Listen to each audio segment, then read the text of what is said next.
নাই আমারটা কি আমার কথা মতো চলে? তাইলে আমার দাড়ি পাকলো কি করে? আমি তো পাকতে কোনোদিনও চাই না। তাইলে আমার আমার চেহারার ভিতরে বয়সের ছাপ কি করে আসলো? আমি তো সারা জীবন নিয়ম থাকতে চাই, যেন বয়সের ছাপই না লাগে। আমার ভিতরে বয়সের ছাপ কি করে আসলো? আমার দাঁত তো কোনোদিন পড়ুক, আমি এটা চাই না। আমার দাঁত পড়লো তো পড়লো কি করে? আমার চুলগুলা পাকলো তো পাকলো কি করে? আমার হাত পা অঙ্গগুলা দুর্বল হইলো তো হইলো কি করে? আমি তো কোনোদিন চাই না, বুঝা গেল এটা একটাও। আমি তো চাই না আমার কোনোদিন কিডনি নষ্ট হোক, ডায়ালিসিস করা হোক। কিডনি নষ্ট হইলো তো হইলো কি করে? আমি তো চাই না আমার হার্টে কোনোদিন রোগ হোক, তাহলে হইলো তো হইলো কি করে? আমি তো চাই না আমার লিভার কোনোদিন খারাপ হোক, তো হয় কি করে? কোনো অঙ্গ কারো কন্ট্রোলে না, এটা মালিকের কন্ট্রোলে। আপনি শুধু শুধু থিওরি দিতেছেন।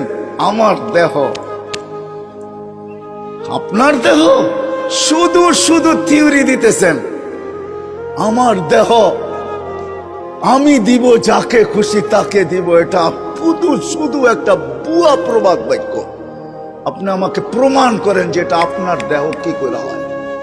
যদি হইতো তাইলে আমি যেটি দেখাইলাম, এই ছাপগুলা লাগলো তো লাগলো কি করে?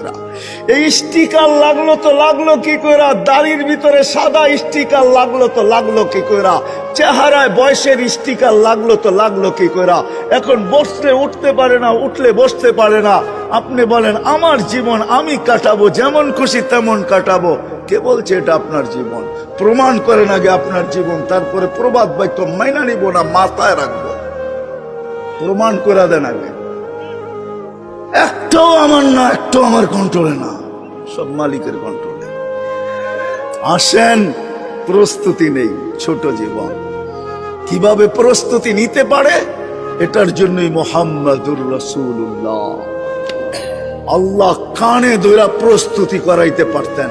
এই জন্যই বলছে উনজুর ইলাস সামাই ওয়া ইরতিফাইহা, আকাশ দেখ, উচ্চতা দেখ।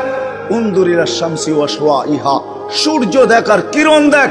উনজুর ইলাল বিহারি ওয়া আমওয়াজিহা, সমুদ্র দেখার তরঙ্গমালা দেখ। উনজুর ইলাল জিবালি ওয়া ইস্তিকরারিহা, পাহাড় দেখার দৃঢ়তা